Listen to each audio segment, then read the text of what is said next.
Okay, so what happened? You went to, okay, your friend that you worked with said, "Hey, I got a buddy that might want a job." My bookie buddy. Your bookie buddy. I don't bet, but yeah, but that's what he does. He's a bookie. Yeah, right. Okay. It's true. Okay, so the bookie said, "I got a friend who is." Well, he and another guy, Berkovich and Sons, is a big furniture store in Oakland. Yeah. And this guy came up from Arizona, Steinberg, and how he knew Berkovich or met him, I don't know. They're all Jewish, you know. Okay. So, yeah. So Steinberg was working part time at the furniture store, selling furniture. And my buddy Alan thought that the guy might be a good salesman and be looking for a better job. Right. So he brought him out to my house, and we all, we had a couple of cocktails, and we went to dinner. And we're talking, and that's how the story came up about, oh, you're from Arizona, you're from Scottsdale, McCormick Ranch, the whole thing you put in your thing, and and he says, well, where's your friend live in McCormick Ranch? I said, oh, East Via de Viva. You wouldn't know where that is. He said, oh, yeah. He says, I know where that is. He says, where on East Via de Viva does he live? I said, well, he lives up almost to the end of the cul-de-sac on the right side. He says, your buddy's name is Gary Boyd. I said, how in the hell did you know that? He says, I only lived a few doors down on the same street.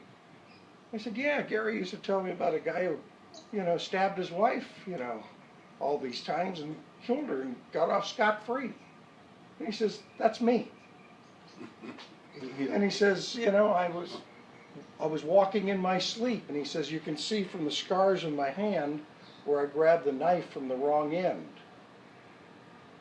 And that's why I have these scars in my hand. That part wasn't in the story, but and I thought, oh my God. And there's a small world, yeah. And there's an old girlfriend sitting at the next table. This is at the Brass Door in San Ramon. Oh, is that right? Yeah, I've been in there. Yeah. And she's kind of hearing this conversation. She wanted to get up and run out of the restaurant. What was her name? Do you know?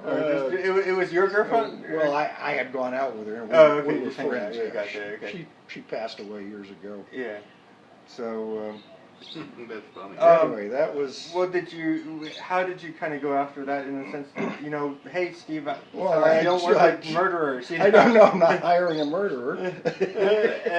and here's the thing that I've always wondered, after that, how did the conversation how did the tone of the evening go after that? Did you kind of like, check please? We probably talked about the Arizona Diamondbacks or something. I don't know what we talked about after that. Oh my God! But you don't forget a story like that. Once dinner was over, that was it.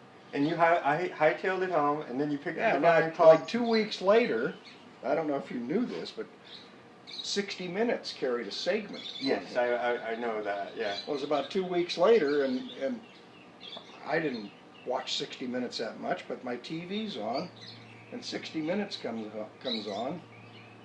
And Mike Wallace, I think it was Mike Wallace, they shoot in on this quiet Scottsdale middle class neighborhood, where nothing ever happens, And then said, all the houses are painted the same color and everything looks the same, and so I didn't pay much attention. And then he said, and it's in this neighborhood where a guy stabbed his wife 26 times and got off scot-free. And you just sat down right there and watched this. And at that time, my phone rang. Like, is it going all over? My phone rang, and it was my buddy who brought him out for dinner. He says, turn on 60 Minutes. I said, it's on. Get off the phone. I'll talk to you later. So I watched that segment. And they covered up his face. So I know. He had the afro at the time. Well, I don't know about an afro, but they had his face screened off so you couldn't see. And they were interviewing Steinberg for about 15 minutes. Right, on 60 Minutes. It's yeah. Well, the thing about it as a kid, when you're in 6th grade, and then you think that the system, life gets better fast forward to like 1994. Yeah. And you go into this, another murder trial takes place, and you go, it's obvious. Mm-hmm. We know what happened. And you think life's getting better, and then they let him go scot-free too. OJ. Just like OJ. And yeah. so, but here I don't know, but when I hear this, what I'm gonna, of course I'll just